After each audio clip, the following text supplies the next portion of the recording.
Bonsoir à tous. Merci de votre présence nombreuse ce soir. Je vous présente Noël et Nadi qui m'accompagne. Je m'appelle Reda. Donc, au nom de l'association Valeurs et Spiritualité Musulmane de France, nous sommes heureux de vous accueillir ici ce soir pour partager ce moment très précieux, très précieux. Ce moment où voilà, on peut se réunir et partager un moment spirituel qui vraiment n'a pas de prix.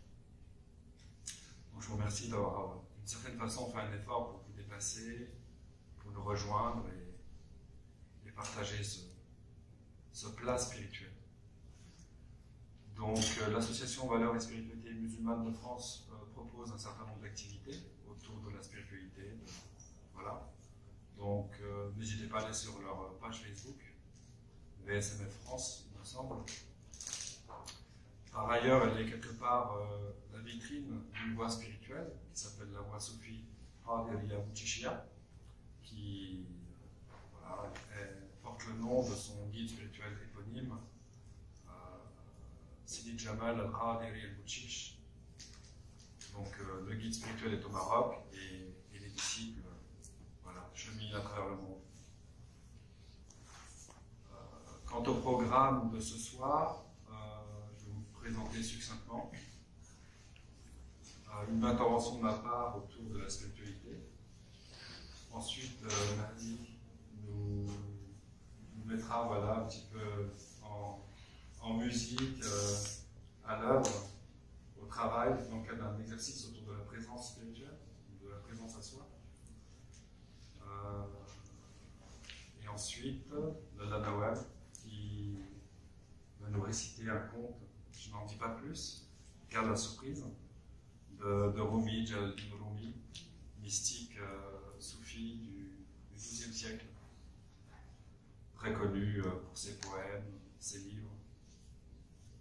Et elle sera accompagnée d'un musicien qui jouera du qanun, une sitar classique orientale. Donc voilà, je crois ne rien avoir oublié, et puis si j'ai oublié quelque chose, vous me le rappellerez. Donc merci vraiment sincèrement à tous, du fond du cœur, de votre présence très nombreuse, très diverse, très riche quelque part. Donc je vais introduire la soirée par un petit propos sur la spiritualité et l'universalité. Je vais juste prendre un peu mon souffle. Voilà, pour quelque part installer la présence.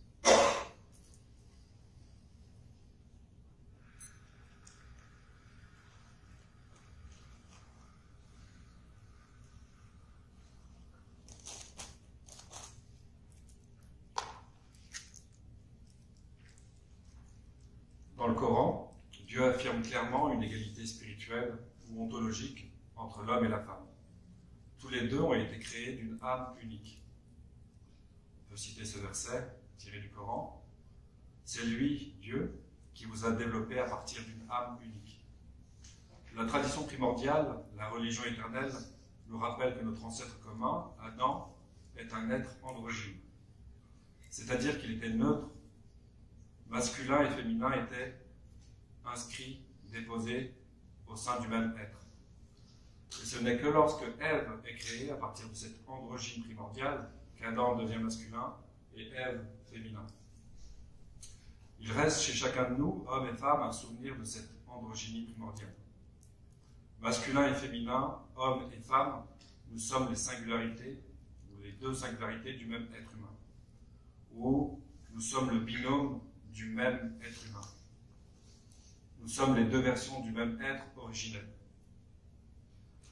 Dans cette salle, il n'y a qu'un seul et même être humain sous différentes couleurs. Sur cette terre, c'est la même chose. Il n'y a pas 8 milliards d'êtres humains. Il y a un seul et même être humain sous 8 milliards de versions. Il y a le même être humain sous 8 milliards de couleurs. Il y a le même être humain sous 8 milliards de parfums. Vous voyez, mes amis, la coloration de l'amour. un parfum divin qui exprime sur Terre 8 milliards de fragrances différentes. Chaque être humain est un joyau façonné par l'amour, un miracle divin. La spiritualité qui s'irrigue à la fontaine de l'universalité va nous amener de la multiplicité des formes pour retrouver l'unité de la source. Sidi Hamza, mon premier maître, et à son âme, disait et nous rappelait et nous enseignait: les fleurs sont multiples, mais l'eau est unique. La spiritualité réunit ce qui est, en apparence seulement, bien évidemment, morcelé, divisé, séparé.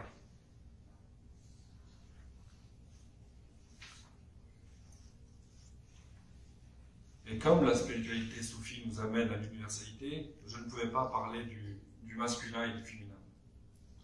Je ne pouvais pas ne pas parler du masculin et du féminin. Le masculin ne s'oppose pas au féminin. Le masculin, sous un certain rapport, féconde, certes, le féminin. Mais sans le féminin, les êtres seraient restés à l'état de simple possibilité. Le féminin est le lieu de gestation et de formation des êtres. Le féminin est donc l'origine de la vie. Dieu a conféré au féminin la puissance de mettre au monde sa création. Dieu, d'une certaine façon, a eu besoin du féminin pour révéler ses créatures. Sans le féminin comme lieu de réceptivité de la lumière divine, Dieu serait resté, comme le dit la tradition soufie, un trésor caché. Rumi dit justement que la femme est le rayon de la lumière divine. Rien que ça. Gratitude donc aux femmes, écho du féminin de Dieu, pour nous avoir, nous, êtres humains, amenés à l'existence. Un petit poème. Ami, recolle les morceaux de ton être dispersé. Il y a en toi un jardin du féminin de Dieu à cultiver et honorer. Ami, ne te voile pas la face. Tu cherches l'unité, sache que l'un est aussi le tout. Comme le disait le maître soufi Ibn Arabi, un lieu qui n'est pas empreint de féminité n'est pas fiable. En fait, un lieu sans féminin est un lieu sans Dieu et donc sans amour. La voie spirituelle que nous propose Sidi Jamal al-Qadiri al-Bouchish, notre guide, mon guide, est universelle. Elle vise les cœurs pour les éveiller à la conscience, à l'amour, à la vie, à Dieu. La voie spirituelle vise à nous délivrer, nous les êtres humains, des illusions du mental et de l'ego. Pourquoi, direz-vous, nous délivrer des illusions du mental et de l'ego? Parce que la version mentale du monde est un blasphème contre le miracle même de l'être humain. La version mentale du monde, elle n'est que chaos, séparation, inversion, frontière, opposition, souffrance, guerre, passé, futur. Or, il n'en est absolument rien. Rien n'est séparé. Croyez-vous que nous sommes séparés du divin? Pensez-vous vraiment que le roi ou la reine ont déserté leur royaume? Pensez-vous que Dieu soit dans le passé ou le futur? Dieu est dans l'instant présent, dans ce silence qui ne demande qu'à être entendu. Ô ami, cesse de chercher le pourquoi et le comment. Cesse de faire tourner la roue de ton âme. Là même où tu te trouves, en cet instant, tout est donné, dans la plus grande perfection. Accepte ce don et presse le jus de l'instant qui passe. Il n'y a de vie que dans l'instant présent. Dans le passé, il n'y a pas de vie, c'est la mort. Et dans le futur, la vie n'est pas encore advenue. C'est également d'une certaine façon la mort. La vie n'est que dans l'instant présent. Accueillons donc la présence. Et l'autre dans tout ça, Sidi Hamza, dans le cas du compagnonnage que nous avons eu, puisque nous sommes ici plusieurs disciples, avec lui, en sa compagnie, rappelait ceci. Certains d'entre vous ont du mal à se mettre au service des autres. Mais s'ils font l'effort de le faire tout de même, ils pourront peu à peu se libérer des liens qui attachent leur âme. Quand on vit une relation de fraternité, je ne parle pas ici de fraternité au sens commun, mais de cette fraternité qui est investie d'amour. Les cœurs sont en phase, les esprits sont en affinité. Il circule un tel vin d'amour. C'est cela, la royauté de Dieu. L'expérience de l'autre est fondamentale dans notre incarnation, car comme le dit notre ami Jean-Bruno Fabière, l'autre est une école. Sidi Hamza nous avait enseigné également que l'autre est un voile et en même temps, il est le point de départ, de toute expérience spirituelle et donc de toute l'aventure humaine. L'autre est un voile et en même temps le point de départ de toute expérience spirituelle, de toute l'aventure humaine. Puisque, comme le rappelle Teilhard de Chardin, nous ne sommes pas des êtres humains qui vivons une expérience spirituelle, mais des êtres spirituels qui vivons une expérience humaine. L'autre. Jésus ne disait-il pas, mais moi je vous dis, aimez vos ennemis, bénissez ceux qui vous maudissent, faites du bien à ceux qui vous haïssent, et priez pour ceux qui vous maltraitent et qui vous persécutent. Si vous aimez ceux qui vous aiment, quelle récompense méritez-vous? Les publicains aussi n'agissent-ils pas de même? Et donc, l'autre dans tout ça. Comment puis-je m'éveiller à la compassion, au pardon, si je n'ai pas d'adversaire? Comment m'éveiller à la sincérité si je ne fais pas l'expérience du mensonge et de l'hypocrisie? Comment m'éveiller à la paix si je ne fais pas l'expérience du conflit, de la querelle, de la contradiction, du frottement des âmes, du combat intérieur? Vous sentez maintenant ce que c'est que la spiritualité? C'est ça. Nous ne sommes pas dans la morale, le jugement, les histoires de bien, de mal. Nous sommes, comme le disait Rumi, dans un jardin qui va par-delà le bien et le mal. Un jardin intérieur dans lequel on cultive et on grandit en amour, en maturité spirituelle. La voie spirituelle, quelque part, c'est le laboratoire de l'amour. Donc, en conclusion, très très simple avant de laisser la parole à Mahdi, merci à la vie, merci à vous, mesdames, merci à la femme, au sens symbolique, merci à notre guide spirituel, Sidi Jamal Al-Rabiri El-Bouchiche, puisque sa présence, je ne sais pas si vous la sentez comme ça, dans l'air, un peu d'électricité, une certaine énergie, elle est là, le maître est là. Donc merci à la vie, merci à vous les femmes, merci Dieu. Merci Mahdi. Merci Elena, merci pour ton exposé. Fort intéressant. Et ce qui m'a vraiment fait entrer en résonance, c'est quand tu parlais de présent. Quand tu parlais de cette notion de présence, que Dieu est dans l'instant présent. Et si je réfléchis à ma vie, très souvent, on est soit dans le futur, soit dans le passé. Soit dans des inquiétudes qui concernent les tracas du futur, soit dans des choses qu'on regrette du passé. Mais finalement, quand est-ce qu'on vit vraiment dans le présent? Quand est-ce qu'on revient dans ce silence, parce que ce silence-là n'est accessible que dans l'instant présent, à cet espace sacré qui nous permet de nous relier à cet amour-là? Parce que la spiritualité, c'est accéder à cette présence, et tant qu'on est dans cette agitation qui est causée souvent par le mental, par des pensées incessantes, des pensées négatives, des pensées intrusives, dans des jugements, et on sort de cet instant présent qui est si sacré, qui nous permet d'accéder à cette réalité de vie. Moi, dans mon activité de coach professionnel, je rencontre chaque semaine des dizaines et des dizaines de personnes qui souffrent de manquer de cet amour-là par une distorsion de leur mental, qui est soit dans des projections futures, soit dans des tracas du passé. Et c'est pareil pour moi aussi. Très souvent, je vais être dans des projections futures, dans des tracas du passé. Et on n'accède pas en fait à cet espace, à ce silence intérieur.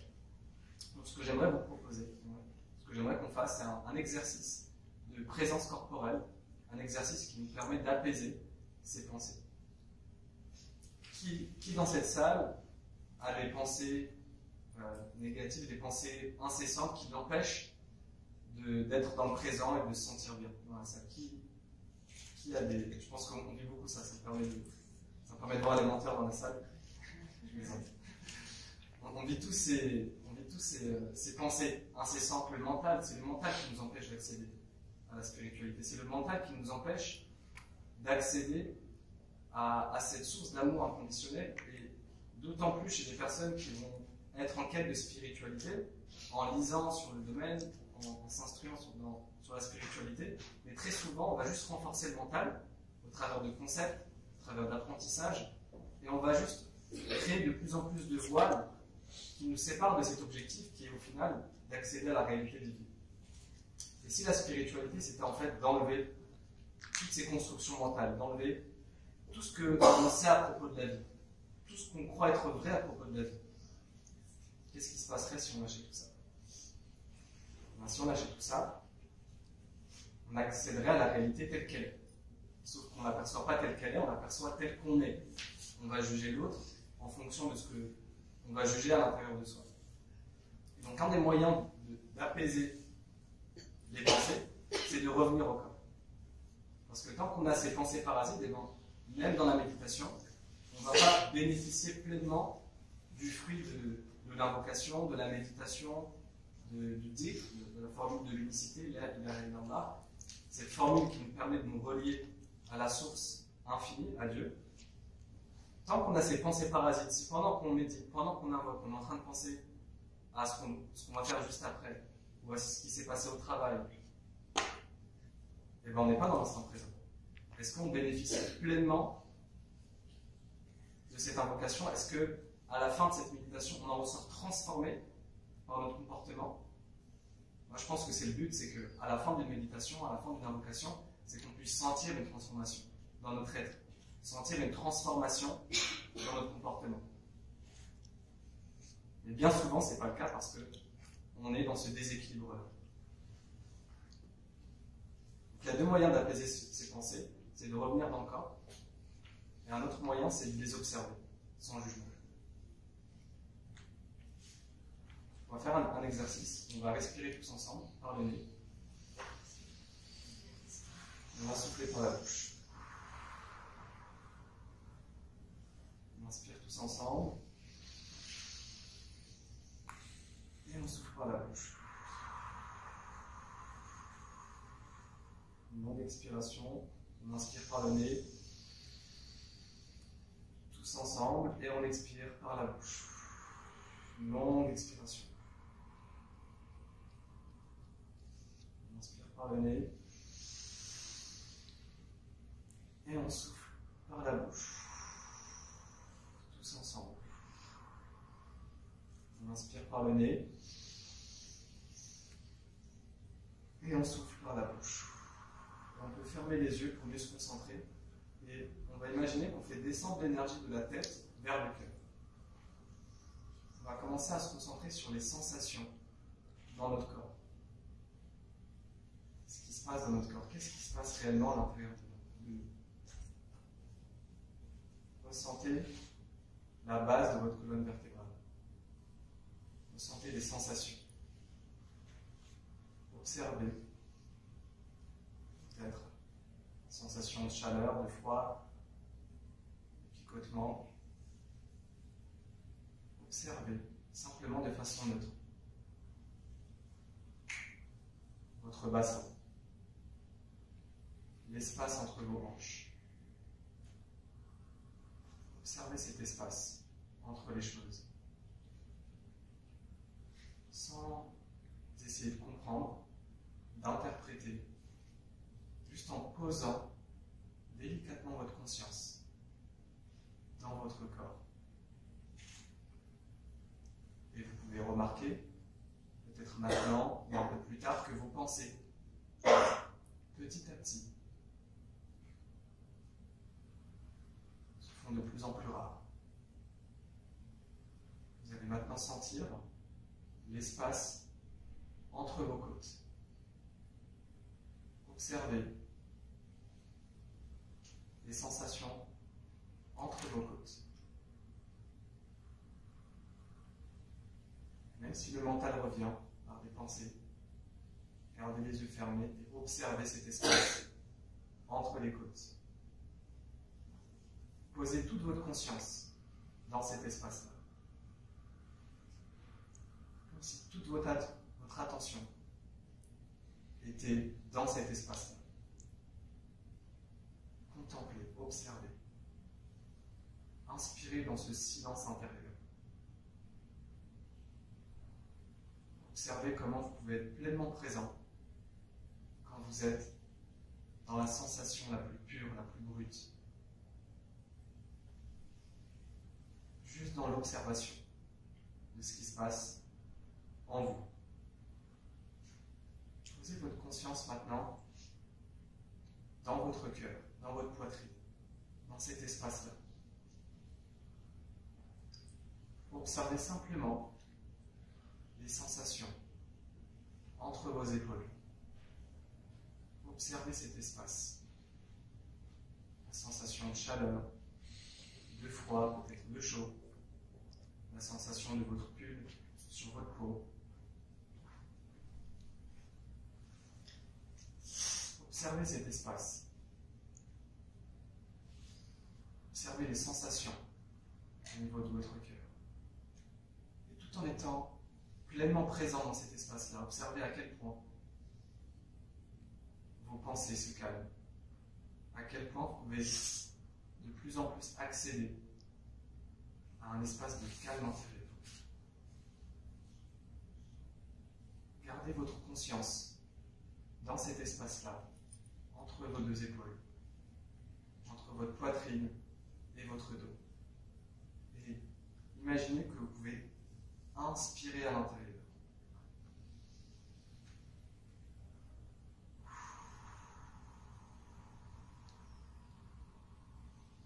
Observez ce qui se passe quand vous inspirez dans cet espace-là.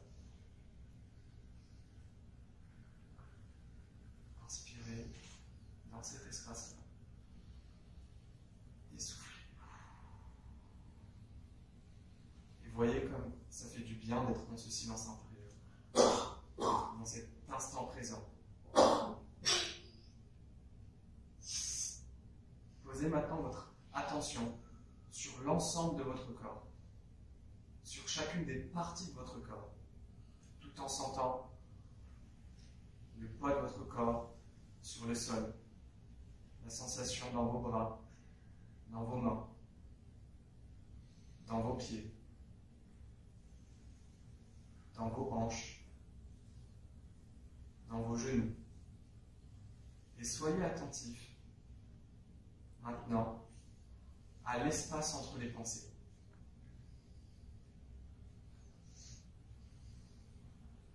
Observez cet espace entre vos pensées. Qu'est-ce qui se passe à l'intérieur? Dans cet espace à la fois vide, mais aussi plein de quelque chose d'autre.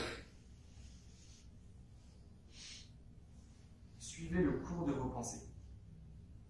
À quoi est-ce que vous allez penser dans la seconde qui va suivre? Est-ce que vous allez penser à ce qui se passe en vous, autour de vous, à votre travail, à un tracas que vous avez en ce moment? Observez quelle sera votre prochaine pensée, sans jugement, sans vous y attarder, simplement en l'observant. Et prenez cette pensée et observez l'espace entre la prochaine pensée. À quoi est-ce que vous allez penser dans la seconde d'après? Soyez simplement curieux. Ah tiens, je pense à ça. Observez cet espace entre les pensées.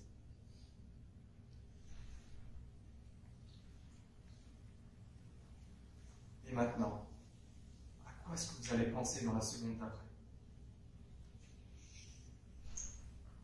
Soyez curieux, accueillez cette pensée, juste en l'observant, sans s'attarder dessus, juste en la contemplant, en la laissant passer. Ne la nourrissez pas, observez-la. Restez simplement curieux et présent à votre corps. Observez votre corps dans sa globalité. Sentez les sensations dans vos épaules, dans votre tête, autour de vos yeux. Et détendez, relâchez la pression. Relâchez les tensions du visage, des épaules, des mains, des pieds. Relâchez la tension dans vos hanches, dans vos mains. Et inspirez à travers votre corps. Observez ce qui se passe en vous. Observez ce qui se passe dans vos pensées, dans vos sensations.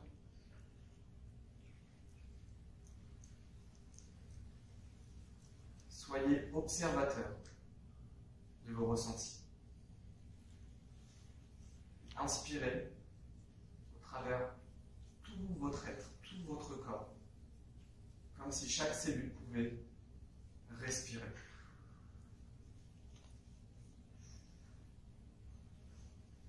Et profitez encore quelques instants de cet espace de silence en vous, cet espace de calme intérieur.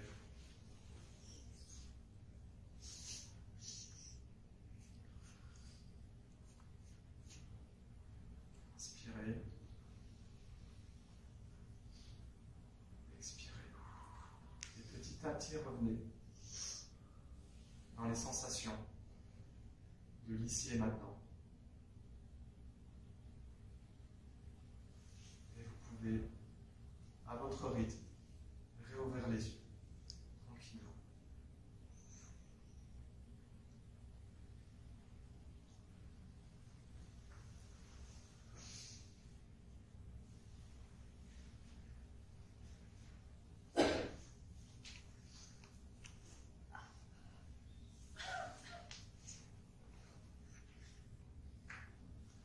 Sans le calme dans la pièce, qu'est-ce que vous avez ressenti?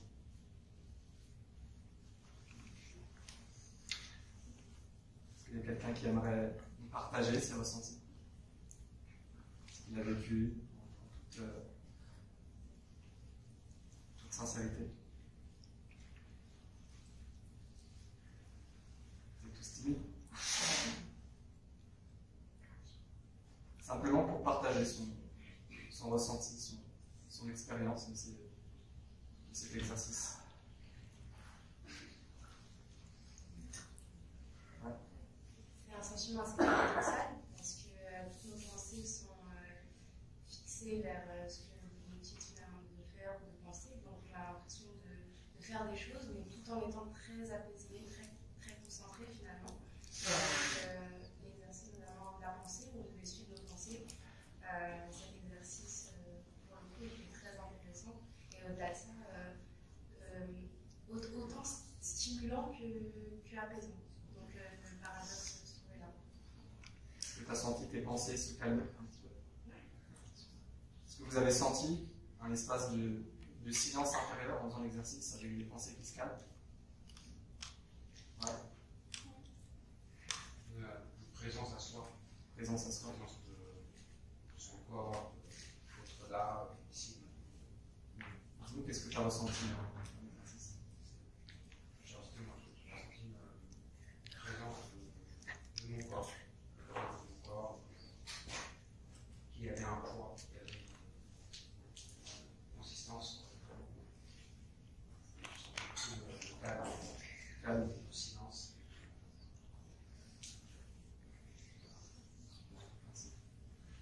On ressent c'est comme une forme de veille en fait. C'est très apaisant. Et sur la fin, une forme de concentration. Comme si par les yeux fermés, comme si j'étais concentré sur l'écran noir en face de moi en fait. Je ne voyais que ça. Je ne voyais plus que ça. Et il n'y avait plus rien qui pensait à plus rien. Donc, comme l'a dit, comme cette personne vient de nous dire, donc il y a un espace de vide en fait, de calme qu'on ressent en faisant l'exercice. Et cet état d'esprit en fait, il est propice à la méditation. On est déjà dans un état méditatif, mais dans cette disposition intérieure, eh bien, je pense qu'on reçoit davantage des fruits de la méditation, de l'invocation, de tout ce que l'on peut faire comme travail spirituel, comme Est-ce qu'il y aurait une dernière personne qui voudrait partager ce qu'il a vécu, ce qu'il doit vécu? Moi, au contraire, au début, c'était très apaisant. Moi, j'ai rapidement senti une état d'apaisement des pensées. Et ensuite, c'était la pression du coussin. Il n'y avait que ça.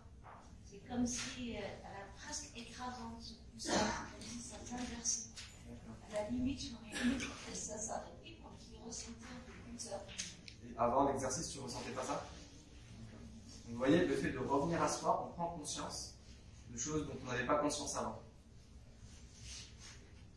Et c'est amusant d'observer tout ça. Quand on observe tout ça, on peut plus facilement les dépasser. On peut plus facilement dépasser l'inconfort du quotidien. Et donc, pourquoi cet exercice-là?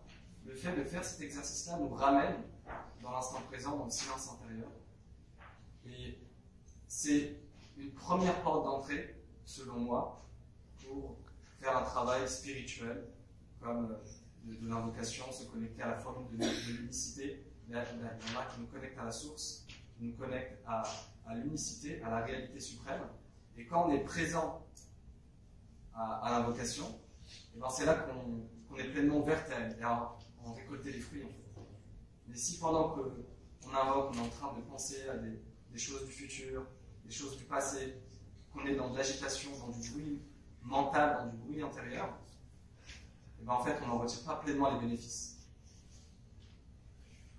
Donc la clé c'est d'être présent, non seulement dans la méditation, mais dans tous les aspects de notre vie, au travail, dans tout ce que l'on fait, c'est d'être présent lorsqu'on mange, lorsqu'on fait du sport.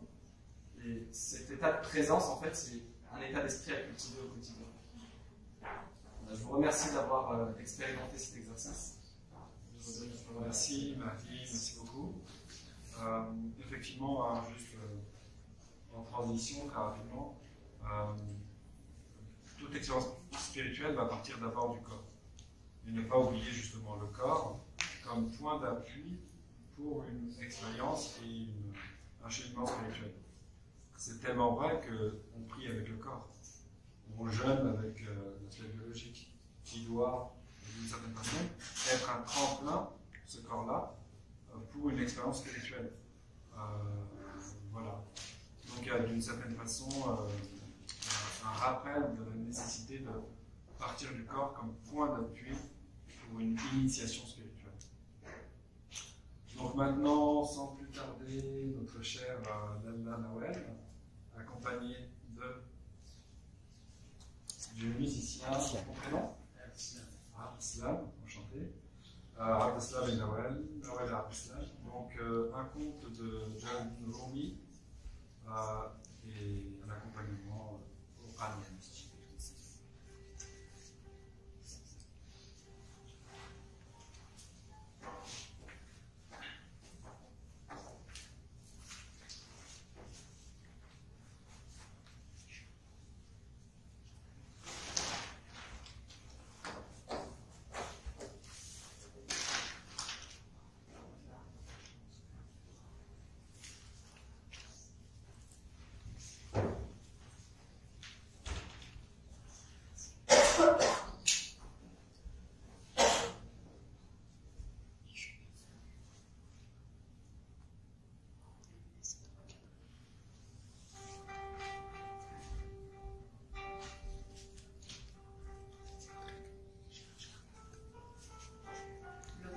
S'intitule Baraka.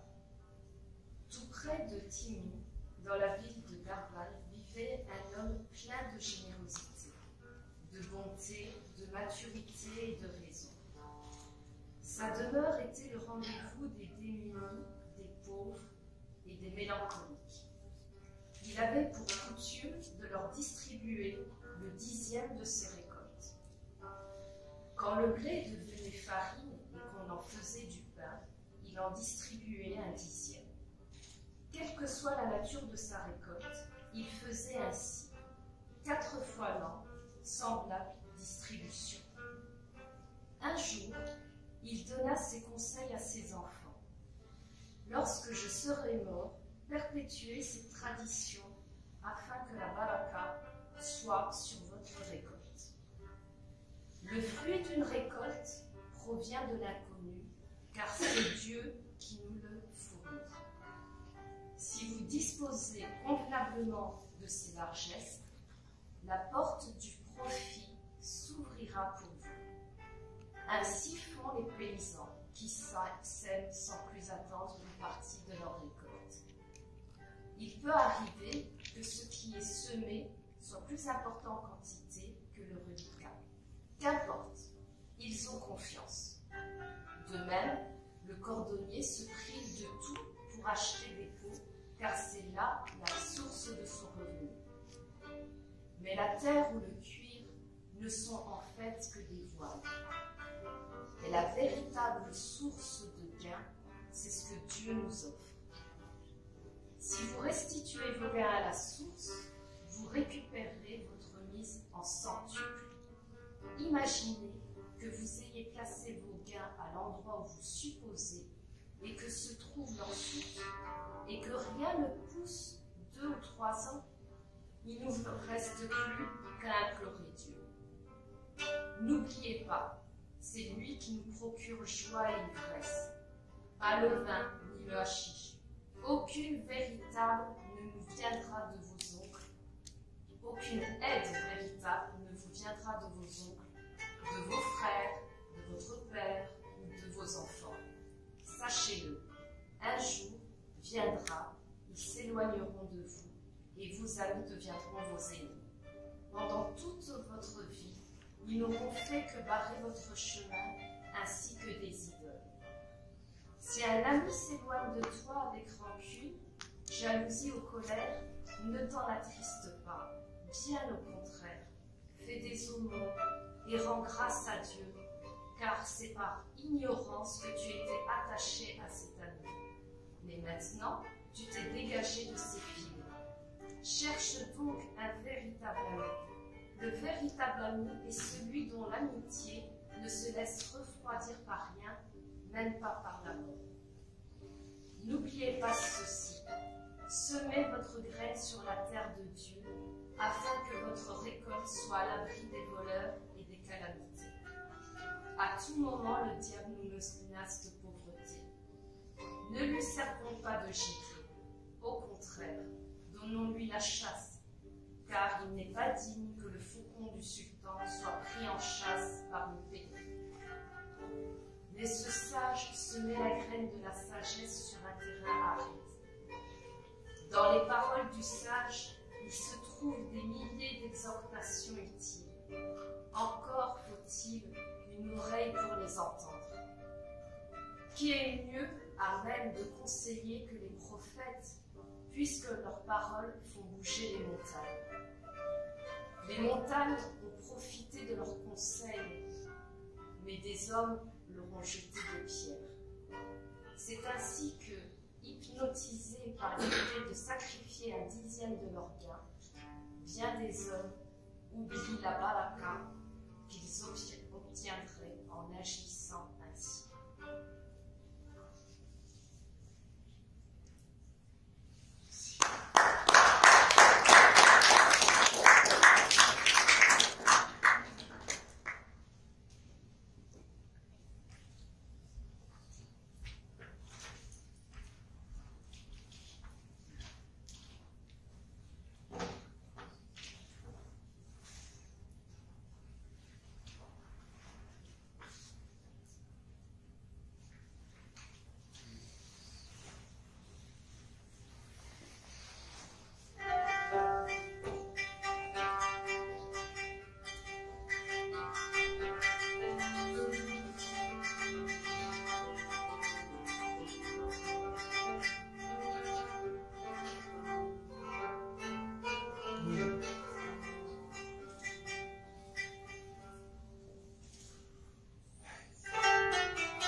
فكم لله من لطف خفي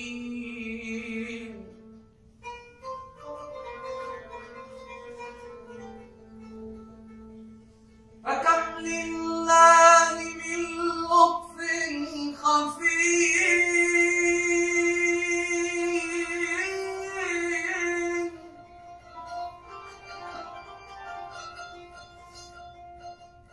يدق خفاه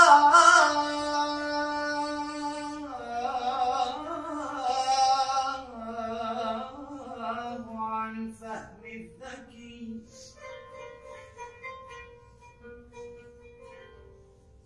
وكم يسر أتى من بعد عسر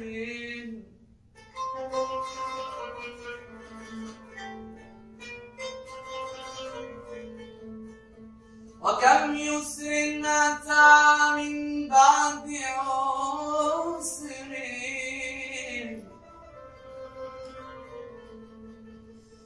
فتأتيك المسرة بالعشي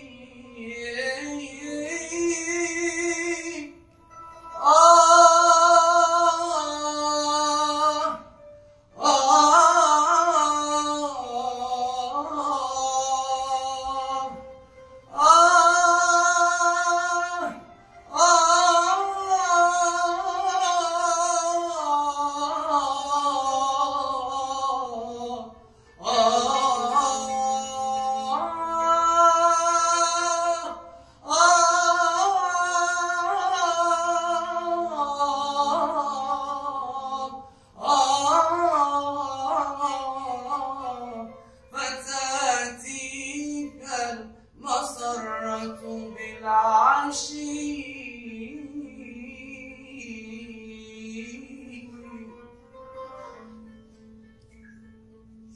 إذا ضاقت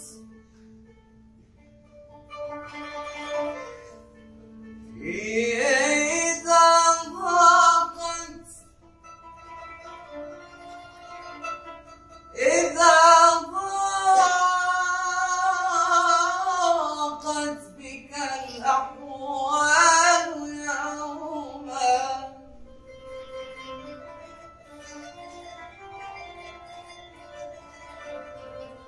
إذا ضاقت بك الأحوال يوما فثق بالواحد فرد العليم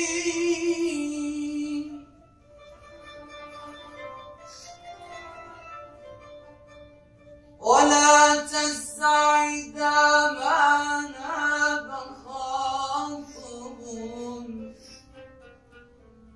ولا تستعد ما ناب خاطب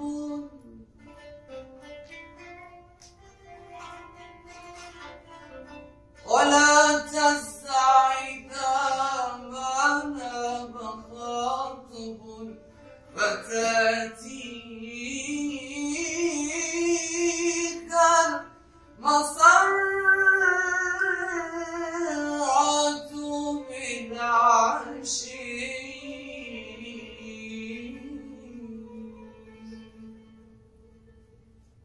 إن لم أزر ذاك الحبيب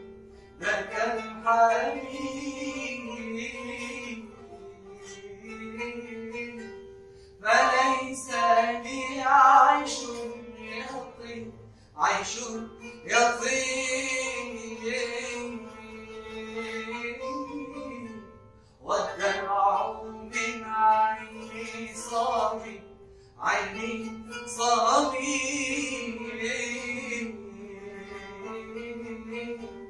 إن لم أزر ذاك المقام اجعل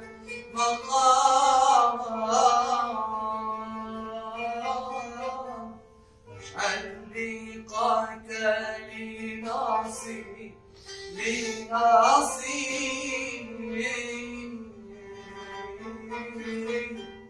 يا خاتم الرسل الكرام الرب وسط النيران.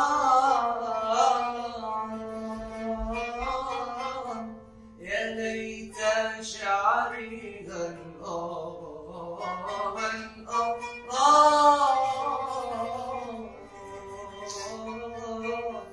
ذاك الضريح الأنوار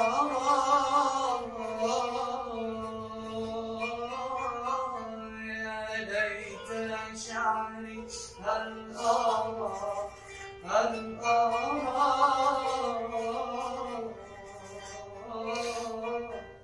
ذاك الضريح الأنوار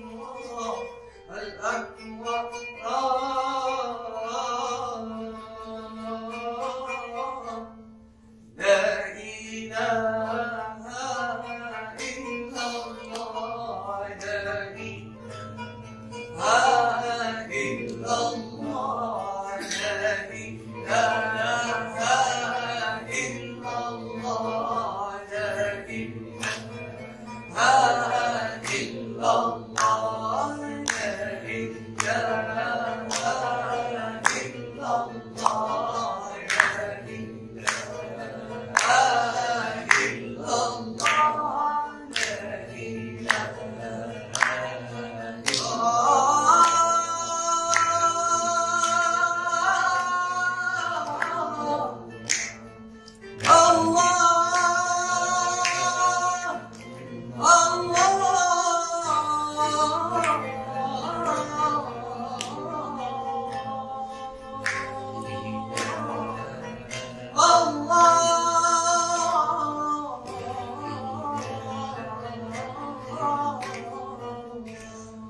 لا إله إلا الله لا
قلبي والناس كلي يا قلبي الله